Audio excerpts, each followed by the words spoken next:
Well, John McCain grew up in a prominent naval family, but he managed to chart his own course over a lifetime of politics.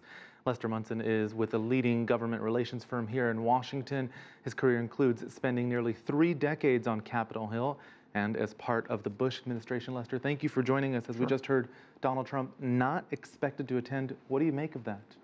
Well, there were real differences between President Trump and Senator McCain. And early on in his candidacy, President Trump, then candidate Trump, criticized Senator McCain on kind of specious grounds, frankly, on very specious grounds, as a way to distance himself from the Republican establishment. So it's no surprise that Senator McCain is not interested in having President Trump at his funeral. And Trump continued during McCain's illness as well. That's right. He continued to criticize him. I do think it's nice that now that he's passed, he did issue a statement that is very positive about the senator, but we shouldn't ignore the fact that there were huge differences between the two men in both character and policy. His name may have been recognized to some in Vietnam, but for people around the world who didn't know McCain, right, he was never a president, he was never Senate Majority Leader. Why did he matter to Americans so much, and what will his legacy to the world be, if any? His legacy is going to be huge. He was more influential in American foreign policy than really anyone else, except perhaps a couple of presidents in recent memory. He spent decades working on foreign policy and national security issues.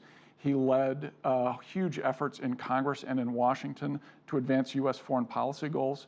He was really the carrier of the flame of the Reagan Revolution after President Reagan left office. So his impact is going to be felt for a long time, and it's really as significant a legacy as anyone can have short of being president.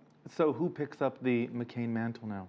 I don't think we know. His good friend Lindsey Graham, who's still going to be in the Senate, is a possible candidate for that. There are some others, Senator Burr from North Carolina, perhaps Senator Rubio from Florida. There are some Republicans who are very good in the national security space who could pick up that mantle. I have a feeling it's too big for any one person, and it's going to need to be several of them who can pick it up and run with it. And very briefly, if I can ask you, how did he manage to chart his own course when so many others haven't?